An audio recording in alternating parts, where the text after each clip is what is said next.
میں ذکر کرتا چلوں 14 فروری کے حوالے سے کہ جو یہ ویلنٹائن ڈے کے نام سے دن کو منایا جاتا ہے، شریعت میں اس کی کوئی حیثیت نہیں۔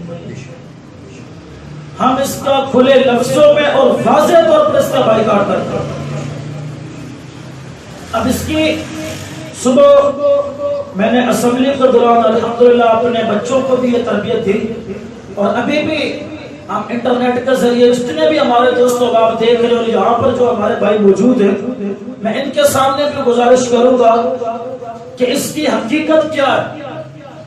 مختصر سے الفاظ میں اس کو بیان کروں گا۔ یہ ویلنٹائن ایک یہودی،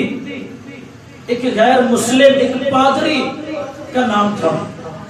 اور وہ شاید حکومت کے اندر رہا کرتا تھا۔ بادشاہ کے جتنے بھی وزراء ہوتے ہیں وہ بھی بادشاہ کے ساتھ ہی ہوتے ہیں۔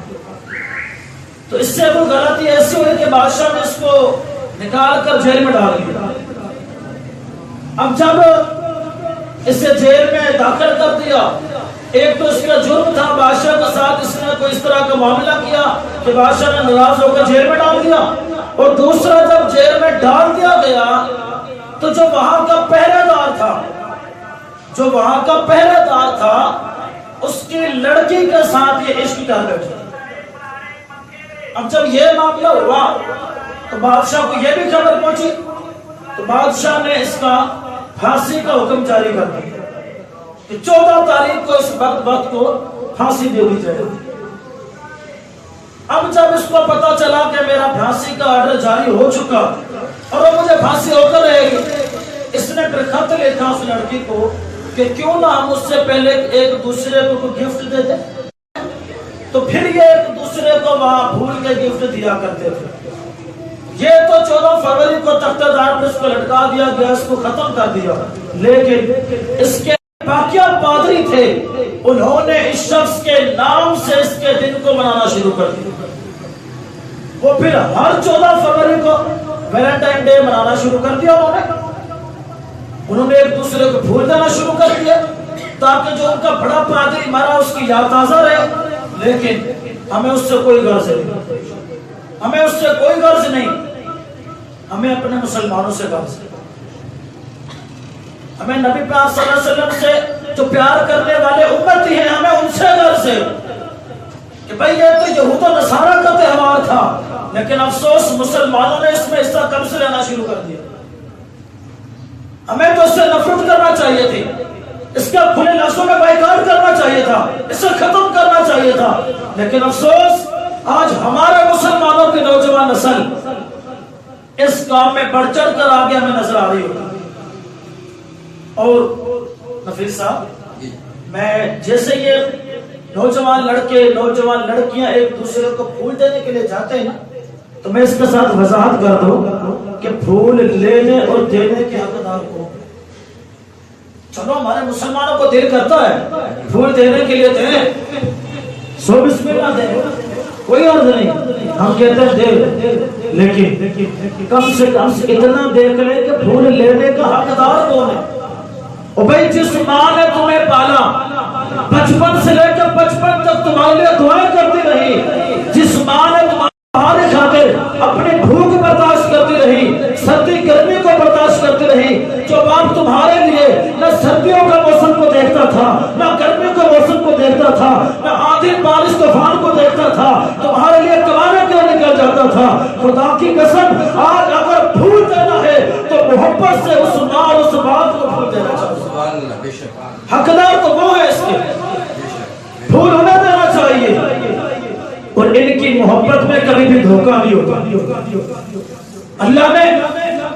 ماں باپ کا اولاد کے ساتھ کنیکشن ایسا بنا دیا کہ ان کی محبت میں کبھی بھی دھوکہ نہیں ہوتا، کبھی بھی فریب نہیں ہوتا۔ بیٹا چاہے جتنا مرضی گر جائے، جتنا مرضی برا ہو جائے، جتنا مرضی جہاں میں گندا ہو جائے، لیکن جب ماں کے سامنے آتا ہے تو ماں یہی کہتی ہے کہ میرا بچہ یہ سب سے اچھا ہے۔ جتنا مرضی گناہوں میں پھنس جائے، ماں پھر بھی کہتی ہے کہ میرا بیٹا سب سے پیارا ہے، ماں پھر بھی کہتی ہے کہ میرا بچہ سب سے اچھا ہے۔ یہ اللہ نے ماں کے دل کے اندر ایک پیار کی جھلک عطا فرمایا اور پھر آگے رب تو فرماتا ہے کہ لوگوں لیکن میں رب تمہیں 70 ماؤں سے بڑھ کر پیار کرتا ہوں۔ ایک ماں کا پیار یہ ہے کہ وہ اپنے بچے کو کبھی بھی دکھ میں نہیں دیکھ سکتی، پریشانی میں نہیں دیکھ سکتے، غم کے اندر مبتلا نہیں دیکھ سکتے، خود چاہے کچھ نہ کر سکے لیکن اپنے بچے کی پریشانی کو دیکھ کر خود پریشان ہو جاتی ہے، اس کی رات کی نیندیں خراب ہو جاتی ہے، بچہ لیٹ ہو جائے ماں بستر میں نہیں جاتی، 24 گھنٹے اس کی ٹک ٹک کی بات کے دروازے کو دیکھ رہی ہوتی ہے، کب میرا بچہ آتا ہے، کب میرا دل کا چین آتا ہے، اتنا مرضی ہو جائے۔ ماں کی محبت اپنی ایک مثال ہے، لیکن میرا رب فرماتا ہے کہ میں اپنے بندے سے 70 ماؤں سے بڑھ کر پیار کرتا ہوں۔ 14 فروری کو آپ نے اس کو محبت کا دن منانا ہے تو رب سے محبت کرو نا، اگر آپ نے محبت کرنی تو رب کے حبیب سے کرو۔ حاجی صاحب اللہ کے نبی سے محبت اگر کرو گے تو خدا کی قسم کھا کر میں کہتا ہوں وہ تمہیں دنیا میں بھی ذلت و رسوائی سے بچا لیں گے، تمہیں قبر کے عذاب سے بھی محفوظ کر لیں گے اور میدان محشر میں تمہاری بغیر حساب کے جنت میں داخلہ بھی تمہارا فرمایا۔ اس نبی سے پیار کرو یار جو دونوں جہانوں میں تمہارا کامیابی کا ذریعہ بنے۔ ہم نامحرم لڑکیوں سے محبت کرتے ہیں جن کی وجہ سے دنیا میں بھی منہ چھپا کر جینا پڑتا ہے، جن کی وجہ سے دنیا میں ذلت و رسوائی ہمارا مقدر بنتی ہے، قبر میں عذابات بدنگاہی کا علیحدہ سے ہمیں ملے گا، میدان محشر میں اس کا سوال و جواب ہمیں الگ سے دینے پڑے گے، تو عزت کو 4 چاند لگا کر قبر میں بھی ہماری نجات کا ذریعہ بنا۔ محبت اس سے کرنی چاہیے اور اس ماں سے محبت کرو جس کے بارے میں میرے نبی نے فرمایا جنت جو 7 آسمانوں سے اوپر تھے، میرے نبی نے فرمایا کہ وہ جنت ہم نے لا کر ماں کے گلوں تلے رکھی۔ تو ان ماں باپ سے پیار کرو یار، آپ نے پھول دینا دے، پھول ہم نہیں روکتے، لیکن پھول لے کر اپنی ماں کے قدموں میں حاضر ہو جائے، پھول لے کر اپنے باپ کے قدموں میں حاضر ہو جائیں، جو ہر وقت تمہاری محبت کا انتظار کرتے رہتے ہیں، وہ دیکھتے ہیں کہ میرا بچہ کب ہماری بات پر عمل کرتا ہے، وہ دیکھتے ہیں کہ ہمارا بچہ کب ہم سے اپنا پیار کا اظہار کرتا ہے۔ بھائی اگر پیار کرنا ہے تو اپنے ماں باپ سے کرو جن کا شریعت نے ہمیں اجازت فرمائی، اللہ اور اللہ کے رسول نے ہمیں حکم دیا، ان سے پیار ہم کیوں نہیں کرتے؟ اور پھر آخری بات کر کے میں اپنی اس گفتگو کو سمیٹتا چلوں کہ نبی پاک صلی اللہ علیہ وسلم کی حدیث پاک ہے کہ مسلمان ایک دوسرے کے بھائی، سب نے حدیث سنی۔ اب میں اس کو اپنے سادہ سے لفظوں میں سمجھاؤں گا۔ جب میرے آقا نے فرما دیا کہ مسلمان ایک دوسرے کے بھائی ہیں، یہ آپس میں سارے بھائی ہیں، تو ہماری بہنیں ہوئی نا، اور بھائی جب مسلمان کا بھائی ہے، مسلمان کی مائیں بہنیں ہماری مائیں بہنیں ہیں، تو پھر ہم کسی غیر کو نہیں دینے چاہتے۔ یاد رکھو اگر پھول دینے جا رہے ہیں تو اس کو اپنا سمجھ لو کہ وہ میری ماں کی طرح ہے، وہ میری بہن کی طرح ہے، وہ میری بیٹی کی طرح ہے، وہ میری بیوی کی طرح ہے، اور قرآن کا فیصلہ ہے اگر تم کسی کی ماں بہن بیٹی کی طرف میری نظروں سے دیکھتے ہو تو تم اپنی کی عزت کو کبھی نہیں بچا سکتے۔ اگر تم کسی کو پھول دیتے ہو تو پھر اپنوں کے لیے پھول آنے کا انتظار بھی کرنا پڑے گا۔ میرے رب کا قرآن کا فیصلہ ہے، جیسا کرو گے ویسا بھرو گے۔ اگر تم کسی کے ساتھ بدفعلی کرو گے اللہ تمہیں تب تک موت نہیں دے گا جب تک تمہاری ماں بہن بیٹے کے تمہارے نگاہوں کے سامنے اس کی عزت کو پامال نہ کرے۔ اگر اپنی کی عزت کو محفوظ کرنا چاہتے ہو تو آج اپنی آنکھوں کی حفاظت ہمیں کرنا ہے۔ کسی کی ماں بہن بیٹی کو کسی کا نہ سمجھے، وہ ہماری بہن ہے، رشتے میں ہماری بہن لگتی ہے، شریعت نے ہمیں اسے بہن قرار دیا ہے، وہ ہماری ماں ہے، جو بڑے ہیں ہمارے ماں کے ماں باپ کی طرح ہیں، جو بچے ہیں وہ ہمارے بچوں کی طرح ہیں، جو ہمارے برابر میں ہمارے بہن اور بھائیوں کی طرح ہیں۔ تو ہمیں تو سلوک ان سے بہن بھائیوں والا کرنا چاہیے تھا، لیکن افسوس ہمارے معاشرے میں اس چیز کو بالکل کاٹ دیا گیا ہے، اسے ختم کر دیا گیا ہے۔ میرے آقا نے تو یہاں تک فرما دیا جب کسی مسلمان کو تکلیف ہوتی ہے تو فقط وہ ایک مسلمان کی تکلیف نہیں ہوتی، اللہ کے نبی نے فرمایا جب کسی کلمہ پڑھنے والے کو پریشانی ہوتی تو مجھ محمد کو تکلیف ہوتی دیتے ہیں، کسی کی بیٹی کو پھول دیتے ہیں، کسی کے بیٹے کو یہ تحفے تحائف دیتے ہیں، تو مجھے بتائیں اس کے ماں باپ کو تکلیف نہیں ہوتی؟ جب اس کے ماں باپ کو پتہ چلے گا وہ پریشان اور غمگین نہیں ہوں گے، اور پھر یہی پریشانی میرے مصطفیٰ کی پریشانی ہے۔ تو ہمیں پھول دینے سے پہلے سوچ لینا چاہیے کہ اس کا حقدار